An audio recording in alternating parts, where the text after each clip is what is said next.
how we saw Thanos, 2014 Thanos show up, and he got his head chopped off But in 2019. They could do that because But- remember, go back to the whole thing where you can't change your past. You only can.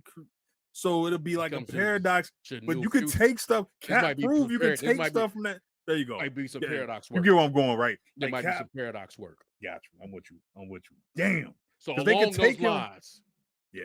And that would involve the TVA and all that. Because you could take stuff from the paradox world and yeah, okay. Look how much Deadpool changed and they was cool with it. Right. Yeah, a lot.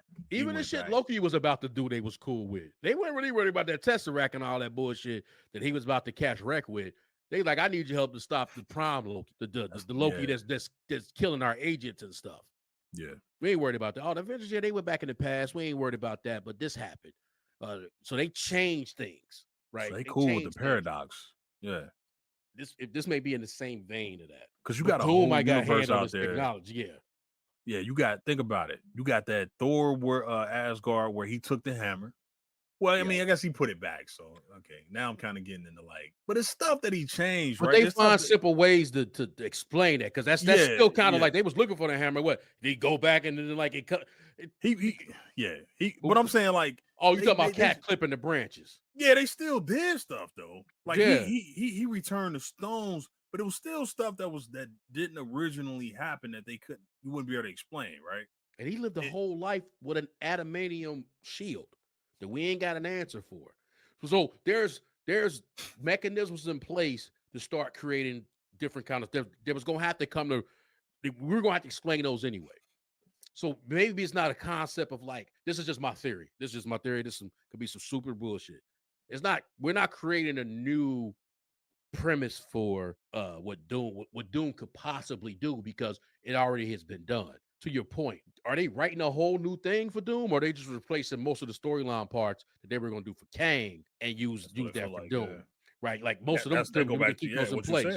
But some of the things I'm just using for my little silly wild rogue theory, where what this Doom has done is mess with time. He may have got his hands on that Stark technology from the future, and what he was able to do was like this is what's good for me is if I go ahead and kind of rewrite some of this stuff. And as we in the world right now, what happens is that I'm good, I'm all powerful, and I got all these other people doing my bidding. I got Tony, which y'all know is Tony Stark doing Doom stuff.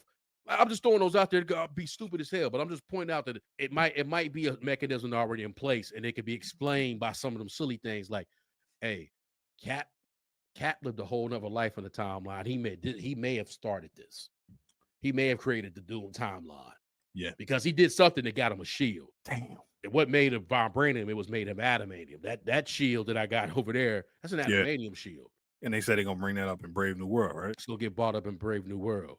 Wow. Could be a whole timeline. Again, that's wild, but it's in place. So I'm just throwing it out there. I think this Doom has been messing with time.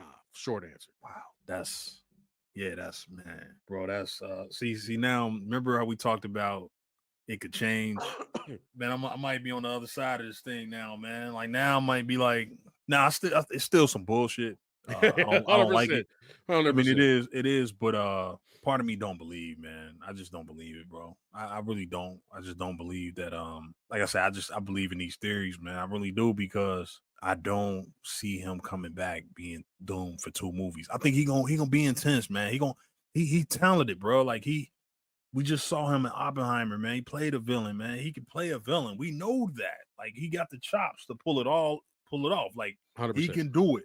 He's gonna convince you he's Kang. He's gonna convince them in the movie and the audience that he's Kang. It's gonna be intense moments in there where you be like, man, they gotta stop this dude, man. I just don't. But again, Russo brothers, y'all got 2 mind control movies out of 4. Y'all got 2 movies about a villain who controls people to do their bidding. Whether that be Zemo, whether that be Shield. AIM director, I guess, dude. I forgot his name. The one dude that was Tony Fury's friend. They got him shot. That guy controlling Winter Soldier. Yeah. And then you got Zemo playing the Avengers like puppets against each other. It's kind of their thing, man. It's their thing. I'm just saying. I'm just pointing that out just for the fact that it's in a wheelhouse, right? I like that. So it's not you can't say like it's out of the realm of possibility. It's the Russo brothers. They did 2 movies about control. So we both said whatever happened ain't gonna be a new concept. No, It's gonna be so which I get. It makes it won't be like what they could do. It's gonna be something believable by what's already set in place. They won't make it too difficult. Right, they can't because they know people. Again, it's all about familiarity, right?